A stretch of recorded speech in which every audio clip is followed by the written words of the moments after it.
Ladies, gentlemen, and travelers of all ages, how do you like the electric feeling of your enemies disintegrating before your very eyes in a hailstorm of hits, crit after crit, generating you thousands and thousands of ward, obliterating anything in your path while moving at the speed of light, or I suppose, lightning? Today we're going to be talking about what is essentially the final evolution of the Frostclaw builds that we've been putting together on this channel, and yes, the first couple of these were based around frostbite and damage over time and cold element, but the thing is that this build right here, Lightning Frostclaw, does definitely have a bit of a higher barrier to entry as it requires a ton of specific uniques and even a number of stats, ideally legendary crafted onto them before it really takes off. But once you are in the proper endgame, this is sort of your mega goal as far as power goes. Your real long-term farm if you really just want to obliterate even at high corruption.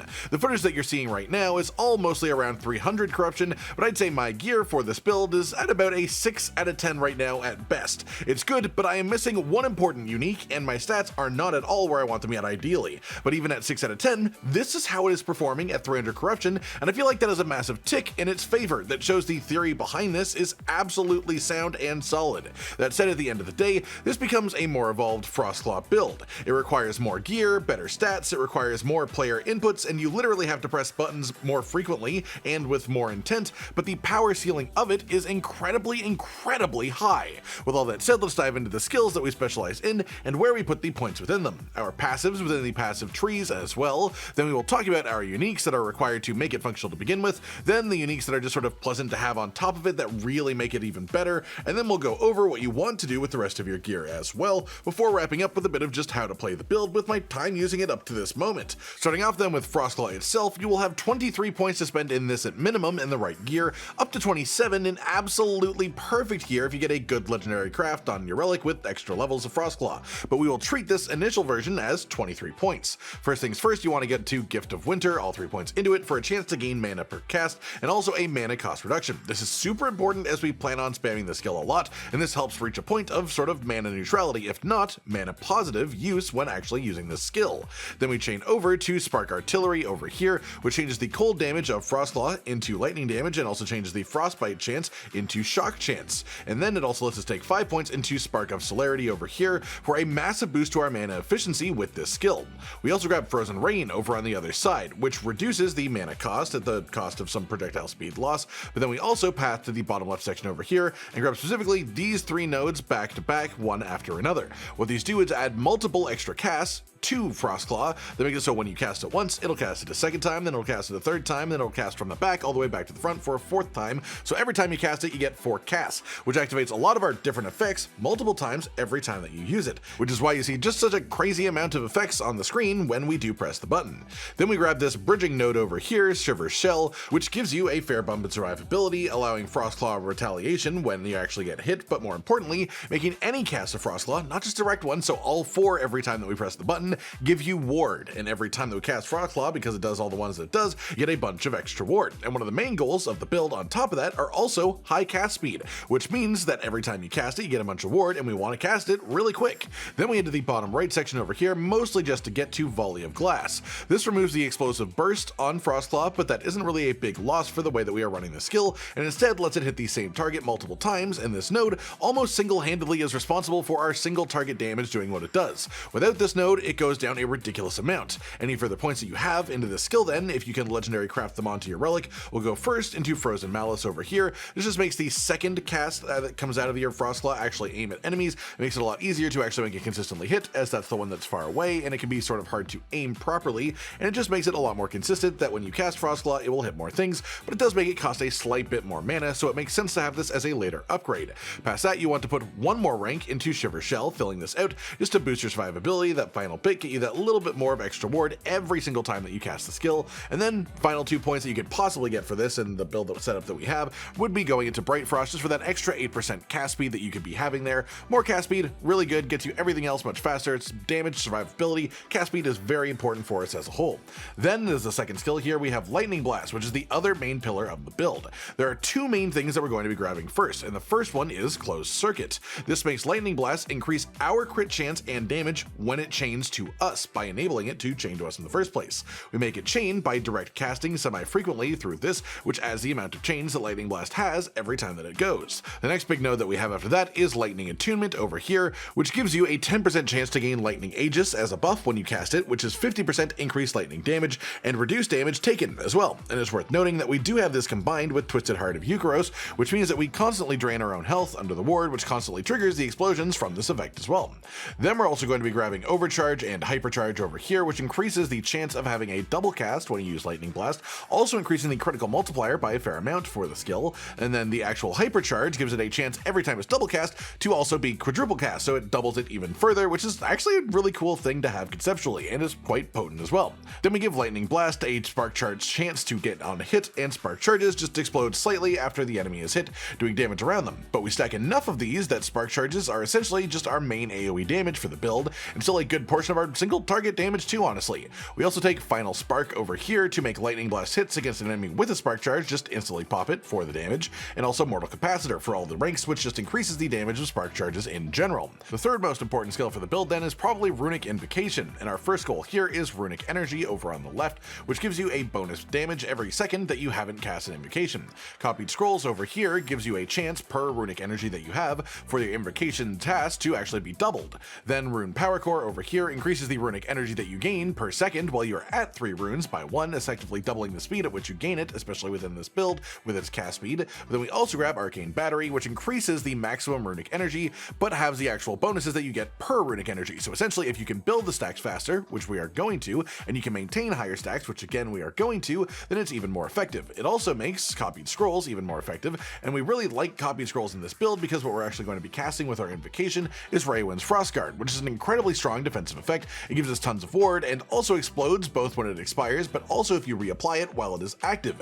And then our remaining nodes here are to increase the area of that explosion itself, but then also, more importantly than that, to actually give it Ignite chance too. So every time that you explode this by reapplying the buff onto yourself, you will have a chance to apply Ignite stacks to things around you, and you also have a very high chance of recasting the same skill multiple times in a row because of the way that we have our Runic Energy functioning, which will apply multiple Ignite stacks. For the most part, it actually is mostly effective just for bosses themselves, as it will also activate some bonuses from one of our uniques. It is an ailment, which will result in even further bonus damage against them. At this point, you have probably noticed that this is not an immutable order build, as sad as that is, so it's not an auto rune generation build, so you do have to actually manually input your rune order before invoking, and trust me, I did try to make it work, but with Frostclaw being lightning as it is in this build, with Lightning Blasts obviously being lightning, and then Runic Invocation itself being required as well, that doesn't leave the slots possible to make Raywind's Frostguard an auto rune cast. But it honestly gains power this way as we can cast it more frequently, have more control over how we use it, so as long as you're actually willing to put in the extra bit of effort to manually cast invocations, it really does pay off here. Our fourth skill then for this build is going to be Frostwall, and you want to head right over through the bottom left up to Lightning Rod here, which makes Frostwall cast Lightning Blasts occasionally, but then also Charged Pylons over here makes it cause even more blasts, so this is just a ton of auto-casting Lightning Blasts. And then we also have Amplified Currents over here, which again makes it fire even more blasts at even more targets, but do remember to actually have this chain to enemies properly, you do have to directly cast Lightning Blast manually a few times every few seconds to just make these auto-cast chain as well, which is a very important part of their damage, and the chaining is what really makes it pop off. Then we take Howling Rift in the bottom right, the main reason being that this makes Frostwall cost far less mana if placed while already active, and we are using it as the first and last rune of our Runic Invocation combo, so we cast Frostwall twice in a short time span frequently, and this just smooths out the mana costs of doing that a significant amount, which helps make the build just a lot more sustainable for longer encounters.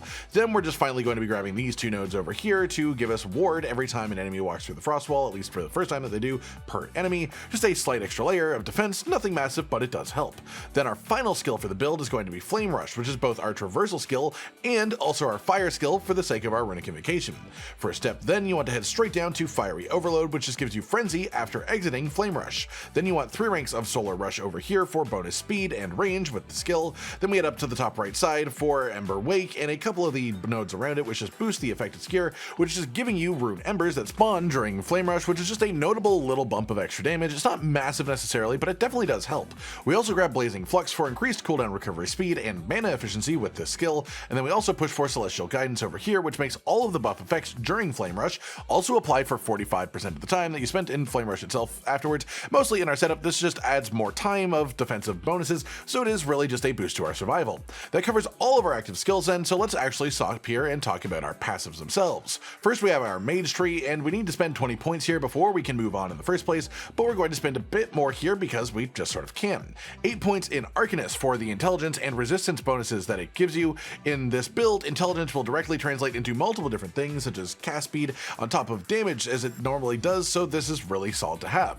2 points in Elementalist over here, which gives you increased elemental damage, obviously, but also unlocks the ability to put 5 points into Mage Flurry. This gives you increased cast speed, which is really good for us. It also gives you things for teleport and snap freeze, which we aren't using, so this is mostly just the cast speed, and it also unlocks the ability to put 5 points into Knowledge of Destruction for increased crit chance and critical multiplier. You may be wondering why I have 7 points in here if I just said 5. That's because you only put 5 here to start with, but your final 5 passive points from level 95 to 100 will also go in here to finish it off to be 10 out of 10, so keep that in mind.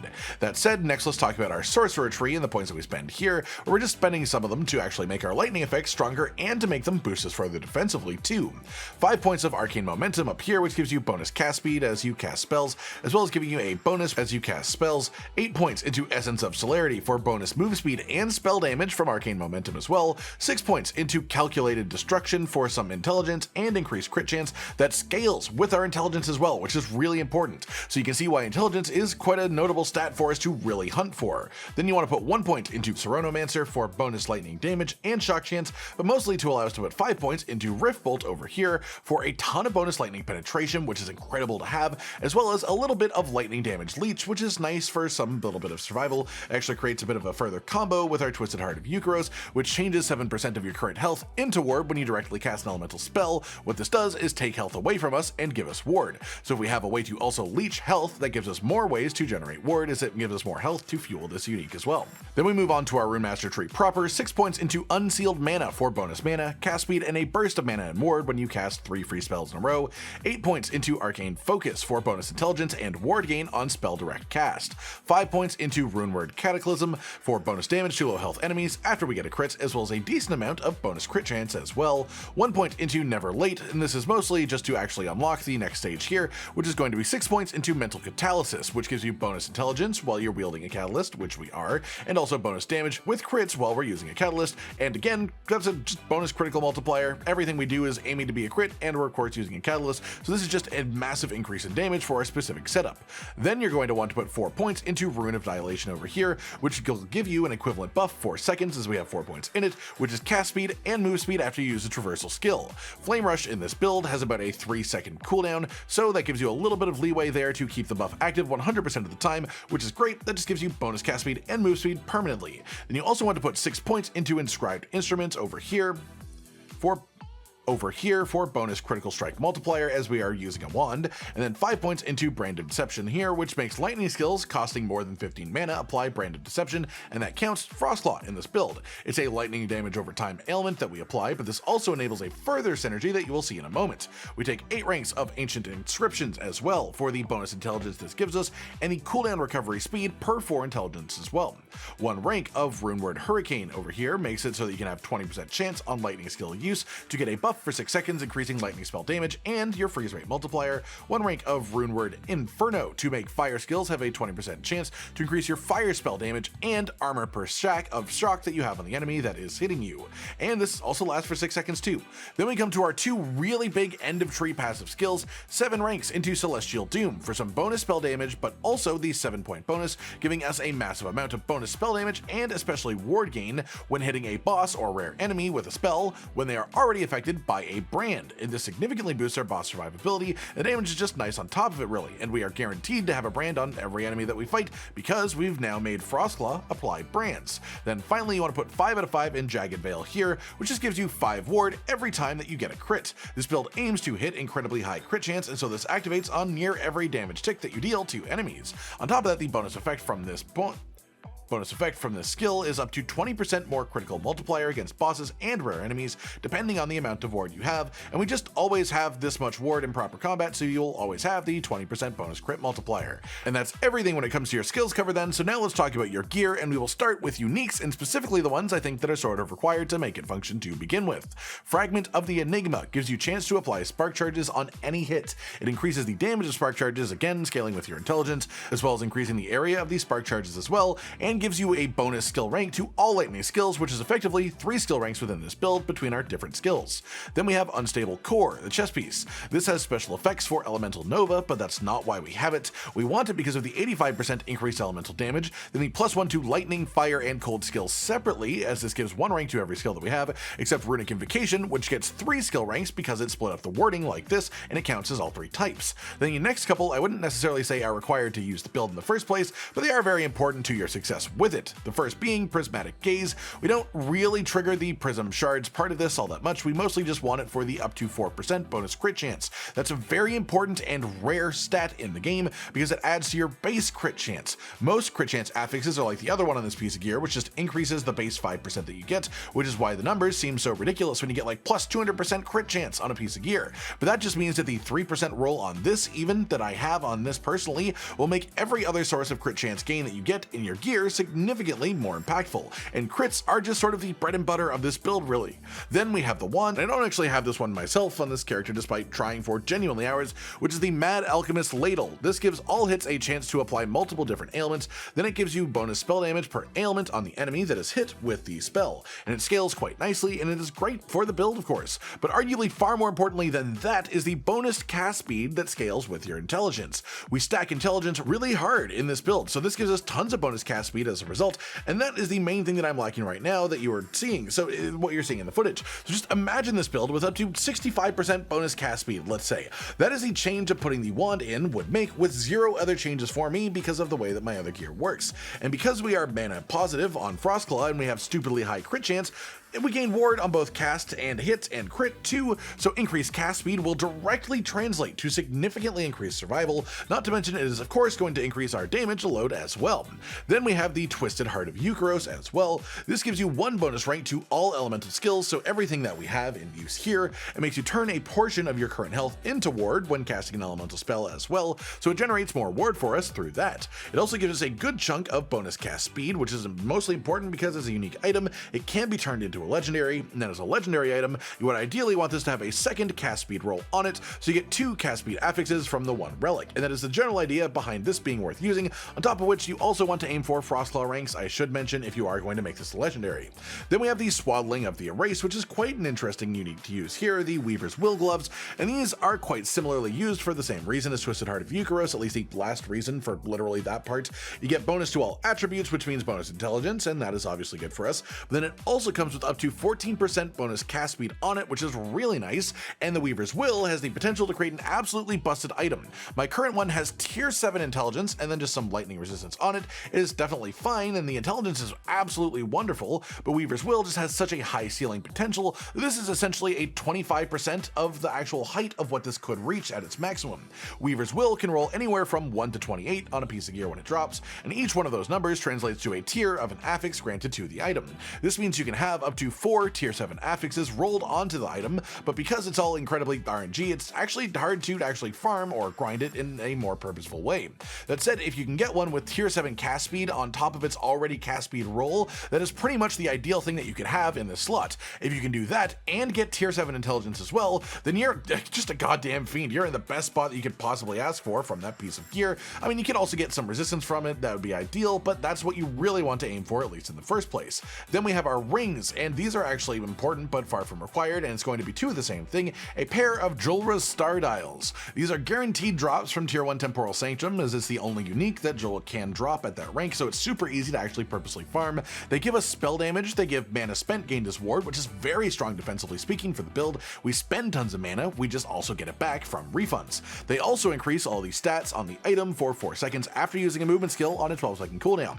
This is what makes this as broken as it is for this build as well, because your goal is to put tier 7 intelligence affixes on both of the Jorla's Star Dials you'll have equipped. Anything that you could have past that on these as well is just a massive bonus, but if you can get them to this point, then when the stat tripling part happens, every single thing that we have that scales with intelligence also gets a massive boost, and that just makes us ridiculously stronger every time as a result. Then for our final unique, I know, another one, it's going to be Strand of Souls. This one is not required by any means, it's from the Abomination boss in the Fall of the Outcast monolith. Mostly, this just gives you a bunch more ward-based things to back up our mostly ward defense in the first place. Ward gain on potion use, mana spent gained as ward, ward retention, ward on kill, and ward per second. With that then, you have 2 remaining slots for your gear, and we have a build build planner down in the description with the item subtypes and affixes you specifically want when putting this together and the slots that they should be on, but to provide just a quick general stat priority, you want critical strike chance, ideally specifically spell critical strike chance as much as you can, as this rolls in higher amounts than just regular critical strike chance, but only applies to spells because it's more specific, and you want this on at least 2 different pieces of your gear,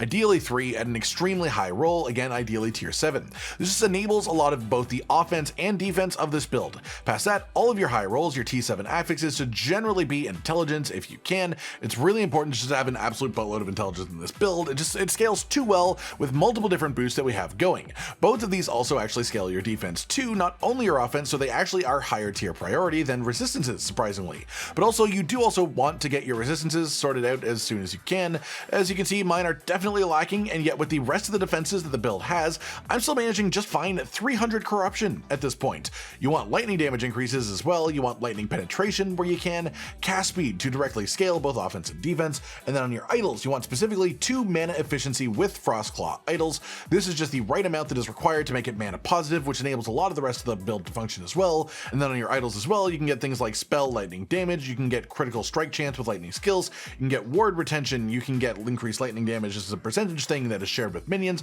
All of these are really good to have around in the build that actually increase its potency. That just about does it then for everything to do with putting the build together, so let's talk about how to actually play it. Before actually engaging with any enemies, you want to cast Frostwall, Flame Rush, then Frostwall, then use Runic Invocation. This activates Rayowen's Frostguard for a bunch of bonus defensives lasting for 12 seconds. Push forward and start killing enemies, and you want to sort of alternate your cast between Lightning Blast and Frostclaw. Frostclaw is our main way of applying damage through spark charges on 1,000,000 hits per second, but a lot of our crit gain comes from the node that makes Lightning Blast able to chain back to the player.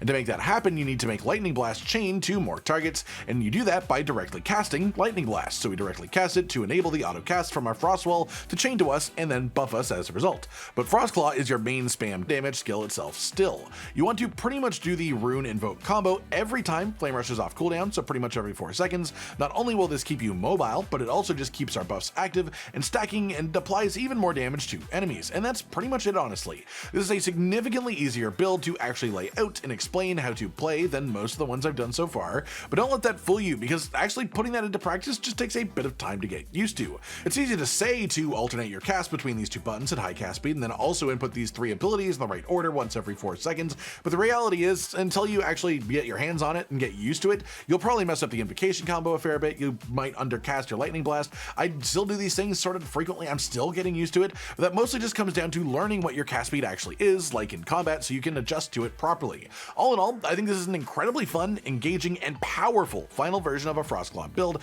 Again, my gear is nowhere close to perfect and I am thriving on Corruption 300. It definitely has a high barrier to entry in the first place than the other Frostclaws do, but its ceiling is pretty much as high as Runemaster can reach, at least as far as solo play goes. I hope you've all enjoyed this build then, and hopefully you enjoy trying it out for yourself if you give it a go too. Like if you liked the video, subscribe to the notification bell for more, and most importantly, ladies and gentlemen, until next time, stay sweet.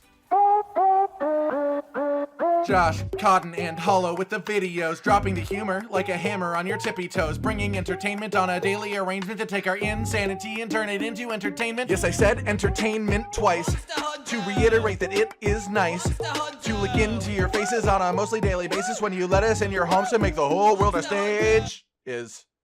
Goodbye.